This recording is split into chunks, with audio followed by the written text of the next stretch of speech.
BNP Jamaat কি জাতীয় সরকার গঠন করবে? জরুরি বৈঠক ডেকেছেন তারেক রহমান।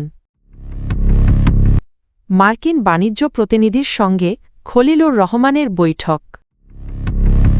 এখনও ভালো নির্বাচনী পরিবেশ বজায় আছে, প্রেস সচিব। দেশের পতাকা সমুন্নত রাখতে বহু বঞ্চনা, কষ্টের শিকার হয়েছেন খালেদা জিয়া। আগামী 12 ফেব্রুয়ারির জাতীয় সংসদ নির্বাচনের পর সরকার গঠন নিয়ে রাজনৈতিক অঙ্গনে নতুন আলোচনা শুরু হয়েছে। জামায়াতে ইসলামী জাতীয় সরকার গঠনের কথা বললেও বিএনপি প্রস্তাব দিচ্ছে জাতীয় ঐকমত্যের সরকারের। সম্প্রতি বিএনপির ভারপ্রাপ্ত চেয়ারম্যান তারেক রহমান ও জামায়াতের আমির শফিকুর রহমানের এক বৈঠকের পর বিষয়টি আলোচনায় আসে। বৈঠকের নির্দিষ্ট কাঠামো না থাকলেও শফিকুর রহমান ইঙ্গিত দেন সরকার গঠনের আগে বিএনপির সঙ্গে আলোচনা করতে চায় জামায়াত। জামায়াতের দাবি দেশের স্থিতিশীলতা ফিরিয়ে আনতে সব দলের সহযোগিতা প্রয়োজন। তারা দুর্নীতিমুক্ত শাসন বিচার বিভাগের স্বাধীনতা এবং জুলাই আন্দোলনের সংস্কার বাস্তবায়নের শর্তে জাতীয় সরকার গঠনের কথা বলছে। অন্যদিকে বিএনপি স্পষ্ট করেছে তারা জামায়াতকে বাদ রেখেই জাতীয় ঐকমত্যের সরকার গঠনের অবস্থানে রয়েছে। দলটির মতে সব দলকে সরকারে নিলে সংসদে কার্যকর বিরোধী দল থাকবে না। রাজনৈতিক বিশ্লেষকদের মতে প্রকাশ্য অবস্থান বিবেচনায় বিএনপি ও জামায়াতের যৌথ সরকার গঠনের সম্ভাবনা আপাতত কম। দুই দলই ভিন্ন শিবিরের নেতৃত্ব দিয়ে নির্বাচনে অংশ নিচ্ছে এবং সরকার গঠনের প্রশ্নে পার্থক্য স্পষ্ট। বিএনপির ভারপ্রাপ্ত চেয়ারম্যান তারেক রহমান দলের স্থায়ী কমিটির একটি জরুরি বৈঠক ডেকেছেন। শুক্রবার রাত 9:30টায় গুলশানে বিএনপি চেয়ারপারসনের রাজনৈতিক কার্যালয়ে এ বৈঠক অনুষ্ঠিত হবে। দলটির স্থায়ী কমিটির সদস্য ড খন্দকার মোশাররফ হোসেন বৈঠকের বিষয়টি নিশ্চিত করেছেন।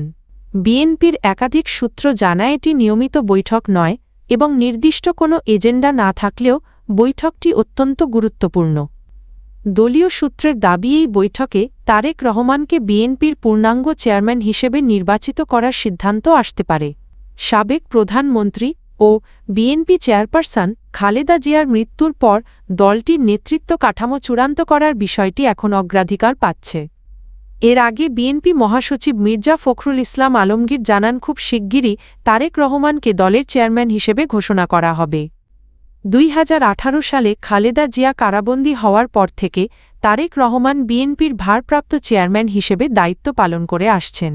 মার্কিন বাণিজ্য প্রতিনিধি রাষ্ট্রদূত জেমিসন গ্রিয়ারের সঙ্গে বৈঠক করেছেন জাতীয় নিরাপত্তা উপদেষ্টা ড খলিলুর রহমান। বৃহস্পতিবার বিকেলে ওয়াশিংটন ডিসিতে এই বৈঠক অনুষ্ঠিত হয়। প্রধান উপদেষ্টার প্রেসউইং জানায় বৈঠকে বাংলাদেশ যুক্তরাষ্ট্র বাণিজ্য ঘাটতি কমাতে নেওয়া অগ্রগতি তুলে ধরেন ড খলিলুর রহমান।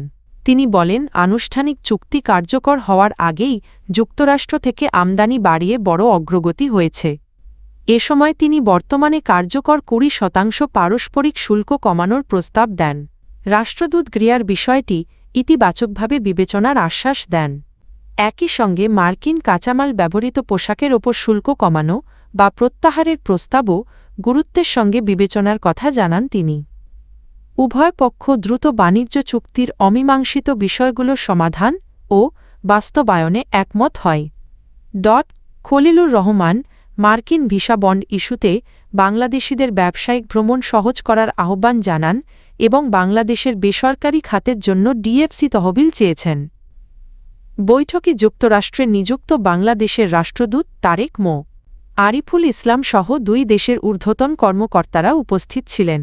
প্রধান উপদেষ্টার প্রেস সচিব মোহাম্মদ শফিকুল আলম বলেছেন এখন পর্যন্ত নির্বাচনের জন্য ভালো লেভেল প্লেইং ফিল্ড বিদ্যমান রয়েছে। ছোট বড় সব রাজনৈতিক দলের জন্য সমান সুযোগ নিশ্চিত আছে এবং দৃশ্যমানভাবে এমন কিছু ঘটেনি যা থেকে বলা যায় লেভেল প্লেইং ফিল্ড নেই। শুক্রবার দুপুরে ময়মনসিংহ নগরীর শিববাড়ি মন্দির পরিদর্শন শেষে তিনি এসব কথা বলেন। আসন্ন গণভোট প্রসঙ্গে প্রেস সচিব বলেন বাংলাদেশে ভবিষ্যতে যেন আর ফ্যাসিবাদ তৈরি না হয় সে লক্ষ্যে সবাইকে কেন্দ্রে গিয়ে ভোট দেওয়ার আহ্বান জানানো হচ্ছে। তিনি বলেন জনগণের অধিকার রক্ষা এবং অতীতের অপশাসনের পুনরাবৃত্তি ঠেকাতেই এই গণভোট। সম্প্রীতি প্রসঙ্গে শফিকুল আলম বলেন বাংলাদেশ পীর আউলিয়ার দেশ এবং সব ধর্মের মানুষের শান্তিপূর্ণ সহাবস্থানের দেশ। মাজার ও ধর্মীয় স্থাপনায় হামলার ঘটনাকে তিনি নিন্দনীয় উল্লেখ করেন। মাজারের নিরাপত্তা বিষয়ে তিনি জানান, পুলিশের মনোবল বেড়েছে এবং ধর্মীয় স্থাপনাগুলোর নিরাপত্তা জোরদার করা হয়েছে।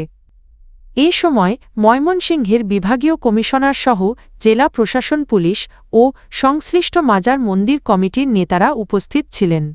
আইন উপদেষ্টা অধ্যাপক আসিফ নজরুল বলেছেন, আওয়ামী লীগ ক্ষমতায় আসার পর সাবেক প্রধানমন্ত্রী ও বিএনপি চেয়ারপারসন বেগম খালেদা জিয়ার বিরুদ্ধে মিথ্যা মামলা, অপবাদ, হয়রানি ও নির্যাতন শুরু হয়। তবে এসবের মধ্যেও তিনি অসীম আত্মত্যাগ, সাহসিকতা ও দেশপ্রেম নিয়ে অটল ছিলেন। শুক্রবার নিজে ভেরিফাইড ফেসবুক পেজে দেওয়া এক পোস্টে এসব কথা বলেন তিনি। আসিফ নজরুল লেখেন, দীর্ঘ সাংবাদিক ও কলামিস্ট জীবনে তিনি একাধিকবার বেগম খালেদা জিয়ার সাক্ষাৎকার নিয়েছেন এবং তার দৃঢ়তা ও গণতান্ত্রিক মানসিকতায় মুগ্ধ হয়েছেন। ২০০৯ সালের পর খালেদা জিয়ার ওপর দমনপীড়ন শুরু হলেও তিনি কখনো নতি স্বীকার করেননি বলেও উল্লেখ করেন তিনি। পোস্টে আইন উপদেষ্টা আরও বলেন, শেখ হাসিনার শাসনামলে খালেদা জিয়ার পক্ষে কথা বলতে তিনি কখনো পিছপা হননি। খালেদা জিয়ার শেষ বিদায়ের দিন তার পাশে থাকার সুযোগ পাওয়া এবং জাতীয় পতাকা তার পরিবারের হাতে তুলে দিতে পারাকে তিনি নিজের জীবনের এক বড় সম্মান হিসেবে উল্লেখ করেন। তিনি বেগম খালেদা জিয়ার আত্মার মাগফিরাত কামনা করে আল্লাহর কাছে কৃতজ্ঞতা প্রকাশ করেন।